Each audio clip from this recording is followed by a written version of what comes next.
Honestly, I'm so happy to see both of you. Meera, it's been such a long time, Michelle, honestly. The last time I saw you, I was just like, hello, goodbye. But then obviously, it's like, I really want to speak to you. Because I was getting a lot of patients coming to see me. Yeah. And in fact, a lot of women were saying to me from my community, Dr. Nighat, why are you moaning about this? Why are you talking about the menopause? Because this is something that's such a Western phenomenon. And we think that there's a certain group of women that go through it. But please tell me, that is totally wrong. Absolutely, and everybody goes through it. Absolute nonsense. What was it like for you? We have to break this. That's what we've got to do. We've got to break this taboo. And I think, you know, coming from my mother's Jamaican, and my mum was a ward sister as well. So for mommy, nothing was hassle. So I would just see her in the kitchen sweating. Yeah. And they just got on with it, didn't they? They just got on with it. Yeah. And I'd say to her, Mummy, you're sweating. What's wrong with that? I said, oh, but Mummy, what is it? So I didn't even know. About menopause, and that's the thing of now, luckily I've got 2 daughters, they can see me going through changes, and I'm not in the kitchen sweating like my mum was. I refuse to do that. But that was the same for my mum, you know, and when I would ask her, what's that, what are you talking about? And, you know, no, that, it just happened. I just woke up one morning and it was all gone. I was like, really? And so when I went to her, it just, there was nothing coming back. Is it just happening to me? I found that incredible that you went to your mum's for information. So I'm a doctor of 15 years who does women's health, and I saw my mum having a florid flush in front of me. And I said to her, Mum, that's a menopausal symptom. And she denied it flat. And she said, that's not an important symptom. Stand in the 50-degree heat in Pakistan and you'll know what a hot flush is. If I'm being honest with you, I've never had a hot flash in my life. I'm 50 years old. I've never had a hot flash. What I had was the low moods. I had anxiety, and I don't suffer from that. I don't come from that. And we were just chatting about that, wasn't it? That whole thing of like, I'm a confident person. You know, and I was very sociable. But suddenly, in my early 40s, that anxiety of getting onto a train or going into a new situation, you know, even coming to see you, and I know I'm coming to see both of you, and it's going to be a fun thing, but actually I have to psych myself up. So that kind of low mood and anxiety, where did that come from? As women of colour, you went to get help. You're very, very emboldened and empowered. What was it like when you actually went for help?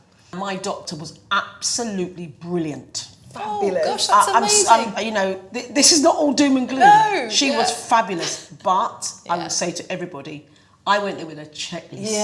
And she was so kind. And this makes me quite emotional because she sat and listened to me, and I said to her, look, you know what, I do motivational speaking as a job. I'm a life coach. I've got 3 children. It's busy, but I can't remember what I'm doing. And she said to me, right, I tell you what, this is what we're going to start you on, Michelle.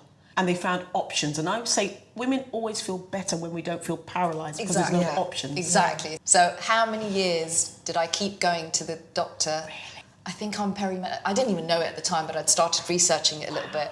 I don't know what's happening to me. You know, I've got bone, my joints are aching, my hair's falling out, my skin's changing.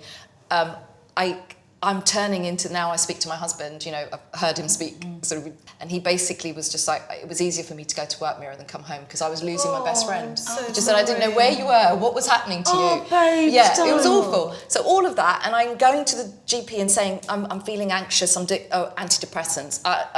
Then I just said, could I be going through menopause? No, looked at my, no. Yeah, that's the thing. No, you're far too young.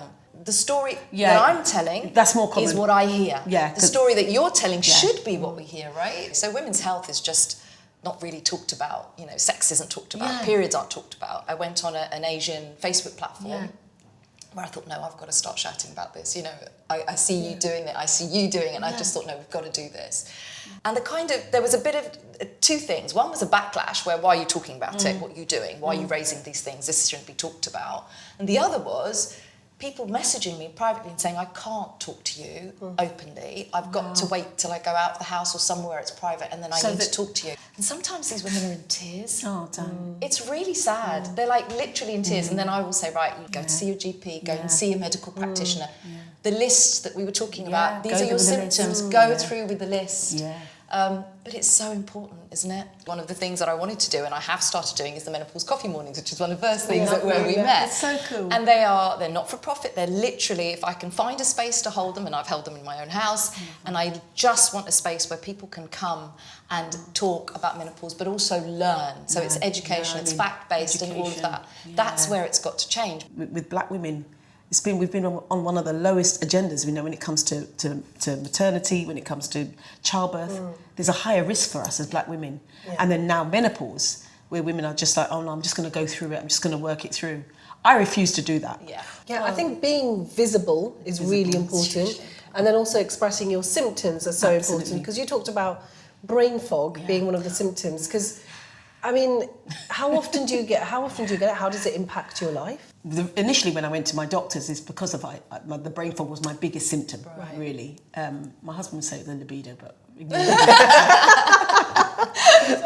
the brain fog was my biggest barrier. Yeah. Today's the worst it's been. Again. Really? So I'm watching it, and I'm about day 14 of my cycle. Okay. Because I'm still having regular periods. So I don't know why, but my brain fog is really bad today. What happens? Names. You could tell me a name. Really? And if I don't know you well enough, I'm not registering that name. No. So, but the one thing I will do is I will say, sorry, I'm struggling a bit today. Okay. What did you say? So you just put it out there. I put it out there, so I removed the embarrassment. Yeah. So there's been times where I'm like, obviously I'm doing a spreadsheet, I'm doing a PowerPoint slide or PowerPoint slides to corporate companies. Yeah. First thing I do is, hi, my name's Michelle Griffith-Robinson, I'm an Olympian life coach, and I'm perimenopausal, and I'm likely to forget what I'm saying. Out there, straight away. Love it. That way I remove that, and then women come up to me afterwards and go, thank you for doing that. Yeah. You've normalised it. Oh, that's actually made me quite emotional that you've normalised it. I've got to, because some days I really do struggle. Yes. In our culture, in Punjabi, we say, "Parde ke niche rakhna," which is keep everything under the veil. Yes. Don't air your dirty laundry. My husband, I would say to Matt, and I've quite openly said it, in a national newspaper, my daughters were mortified. I've said, do you know what, Matt? I don't fancy sex. Not that I don't fancy or love you, but like I used to. Yeah. So that's when I really knew that. But that's a big thing to put out there publicly. Of course it is. Put it out because there. That's your bedroom conversation. That's your bedroom conversation. Because I want to end on a really good note. It's not all doom and gloom. No. Hello, look at us. I find. So I have a lot of Turkish women, and I have some Japanese women, Chinese women who see me in my area as well, and they said to me, Dr. Arif, actually, when the period stopped, thank goodness for that. It's like we reinvent ourselves. It's like the second spring has come, and we enjoy this phase in our life as well. I feel stronger now, and I've often said it. I'm more confident in who I am now than when I was in my 20s. Yeah. If you could give one word to black women when it comes to the phase of life of menopause, what would you say? Embrace. Embrace. Yeah, I love that. For South Asian women? I think hope. Yeah, I love that. For me, I would say to Muslim women, stronger. This is, you are literally in the strongest phase of your life.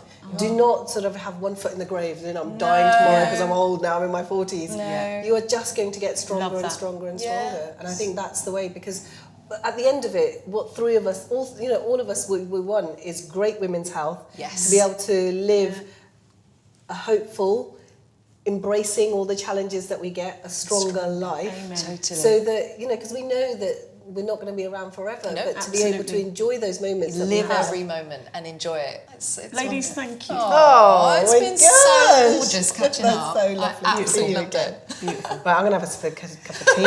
It's cold now. Talked a lot.